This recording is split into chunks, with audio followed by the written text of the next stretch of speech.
Nous devons aider le continent africain. To live with us, the European dream. Good friend of Taiwan. Europe 1, bonjour. Europe 1, 6h52. La revue de presse internationale, l'actualité dans la presse étrangère. Nous sommes d'abord en Chine. Bonjour Inès Dufour. Bonjour. Vous êtes à Pékin pour Europe 1. La presse chinoise se passionne pour une innovation technologique made in China. Elle permettrait d'assouvir un vieux fantasme, le pouvoir de se rendre invisible. Oui, en effet, la cape d'invisibilité d'Harry Potter devrait passer de la science-fiction à la réalité, titre le quotidien du peuple. Le journal chinois décrit une démonstration faite par Chu Junhao, spécialiste de l'infrarouge de l'Académie chinoise des sciences, lors d'un événement scientifique au cours duquel il a fait disparaître ses jambes. L'expérience a été faite à l'aide d'un matériau magique appelé réseau lenticulaire, fait de rangées de minuscules lentilles cylindriques convexes qui permettent à la lumière d'être réfractée de manière régulière.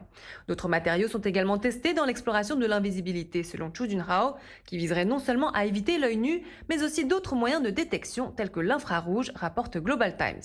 Le physicien affirme que davantage d'équipements invisibles pourraient bien changer nos vies à l'avenir, tels que des chambres invisibles offrant une meilleure intimité ou encore des appareils auditifs invisibles. Nous partons maintenant pour le Chili avec notre correspondante Joséphine Echelard. De quoi parle la presse chilienne ? Deux sportifs cubains qui ont pris la fuite, titre le site Infobae. Ça s'est passé lors des Jeux panaméricains qui se tenaient dans la capitale chilienne. Ils sont 8 à ne pas avoir rejoint leur délégation ni leurs appartements où ils étaient logés le temps de la compétition.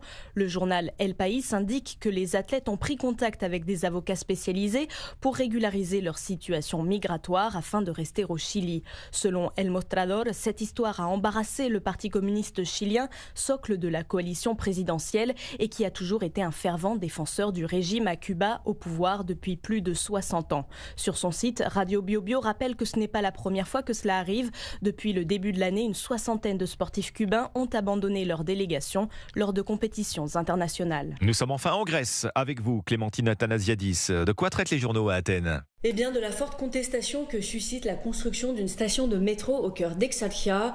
Les habitants de ce quartier alternatif situé au centre d'Athènes s'opposent aux travaux en cours, résume le journal Ikasemerini. Plusieurs rassemblements ont lieu devant le chantier, continuellement surveillé par les forces de l'ordre, précise le quotidien Efsin. Le titre de presse relate les tensions qui ont éclaté avec des manifestants.